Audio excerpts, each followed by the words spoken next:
भगवान की भक्ति का दान तो भगवान का कोई भक्त ही करता है, ये उसका अधिकार है।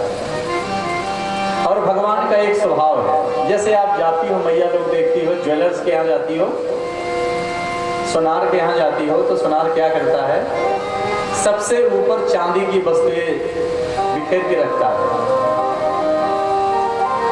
तमाम कप, प्लेट, चम्मच, थाली सब बना के रखता है, नारियल बना के रखता है, ये पायल, नूपुर सब बना के रखता है। सोने की जो वस्तु होती है उससे ज्यादा कीमती होती है, उसको थोड़ा अलमारी में पीछे शीशे के पीछे रखता है। और अधिक कोई वस्तु उसके पास कीमती है, जैसे हीरे के आभूषण है, प्लेटिनम के गहने हैं, तो उसको तिजोरी में बंद करके रखता है। बहुत कोई समृद्ध, बहुत कोई धनवान व्यक्ति आता है, तब धीरे से उसको दिखाता है, उसको प्रदान करता है। ऐसे ही भगवान का स्वभाव है। संसार चाहते हो, संसार की संपदा और सुख चाहते हो, बाहर पड़े हैं, ले जाओ। ठाकुर जी का नाम लो, ठाकुर जी की शरण लो, मान लो कि हमें सांसारिक सुख चाहिए, बहुत प्रसन्न हो जाते भगवान, लेकर भागो, जाओ, मौज करो। थोड़ी कीमती वस्तु, मुक्ति, थोड़ी कीमती वस्तु छुपा के रखते हैं, जो अंतःकरण को निर्मल करता है, शुद्ध करता है, आत्मस्वरूप का दर्शन करता है, ब्रह्म भाव से भावित होता है, ब्रह्म और आत्मा की एकता का अनुभव करता है। ब्रह्म सत्यम जगन मिथ्या जियो ब्रह्मैव नापरा, इस सत्य को जो समझता है उसके लिए मुक्ति थोड़ा पीछे रखी है, थोड़ी कीमती वस्तु उसको भी दे देते हैं। पर भक्ति तिजोरी में बंद करके रखते, सबसे मूल्यवान वस्तु। सब कुछ दे देते ठाकुर जी, भक्ति नहीं देते जल्दी जीव को। अच्छा क्यों नहीं देते? सांसारिक संपदा देकर पीछा छुड़ा लिया, मुक्ति देकर भी मुक्त हो गए, पर जिसको भक्ति देते हैं ना, वो सदा सदा के लिए भगवान को अपने बंधन में बांध लेता है। अब क्या है, भक्त को कोई दिक्कत नहीं है, बिजली गिर रही है, आराम से उसी के नीचे बैठा है, चिंता नहीं मर जाऊंगा, भागता नहीं है, भगवान के आश्रित है, बैठा है, बचाने के लिए आओ। हिंसक पशु दौड़ता चला आ रहा है, भागना नहीं है, प्रभु के अधीन है, हम क्यों भागे, बचाना है तो आओ। हर बार भक्त के लिए भगवान को आना पड़ता है। भक्तों के लिए भगवान ने कितने कष्ट उठाए, एक एक पग पर उनको संभालना पड़ता है।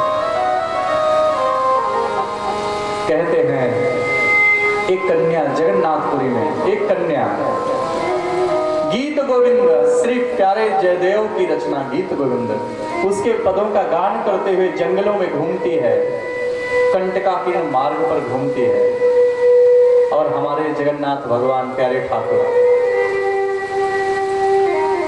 उस गीत को सुनने के लोभ से, इच्छा से, उस नन्ही बालिका, उस साधिका को बचाने की इच्छा से उसके पीछे पीछे घूमते हैं। कांटों से उलझकर उनके वस्त्र फट जाते हैं। पुजारी ने पूछा कहाँ जाते हो? आपके वस्त्र रोज नए नए कपड़े आपको पहनाए जाते हैं, रोज आपके कपड़े नष्ट हो जाते हैं, गंदे हो जाते हैं, मलिन हो जाते हैं, फट जाते हैं। जगन्नाथ भगवान की आंखों में आंसू आ गया।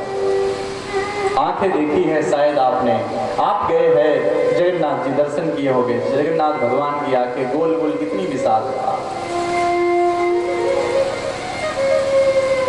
जगन्नाथ जी ने पुजारी से कहा, नन्ही बालिका मेरा गुणगान करते हुए जंगलों में घूमती है, उसका चरण धरती पर पड़े उससे पहले उसके चरणों के नीचे मैं अपना हाथ रख दिया करता हूं।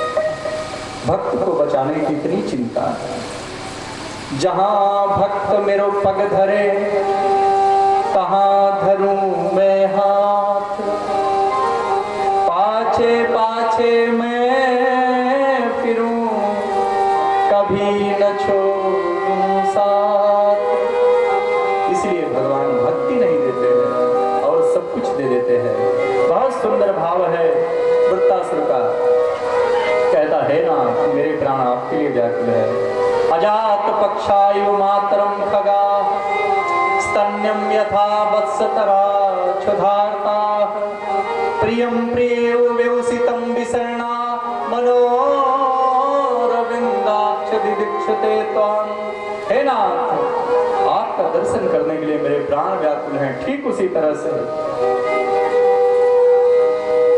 जैसे पक्षी के बच्चे होते हैं, छोटे छोटे पंख नहीं उगे हैं, माता पिता वन में गए हैं, भूख से व्याकुल होकर बच्चे उनको पुकारते हैं, ची ची ची ची करके पुकारते हैं, व्याकुल होते हैं। उस तरह से हम व्याकुल है आपके दर्शन के लिए। कहते हैं जिस तरह से गौ मैया चरने के लिए जंगल में गई है, बछड़ा घर पे है, भूखा प्यासा है, माँ के दर्शन के लिए, माँ का स्तनपान करने के लिए व्याकुल होकर पुकारता है माँ को। जैसे एक पतिव्रता स्त्री परदेश गए हुए पति को प्रेम से भरकर पुकारती है उसका सानिध्य पाने के लिए, उसकी सेवा के लिए। ऐसे ही है नाथ, मेरा मन उत्कंठित है, त्रसित है आपका दर्शन पाने के लिए, आपका दर्शन पाने के लिए।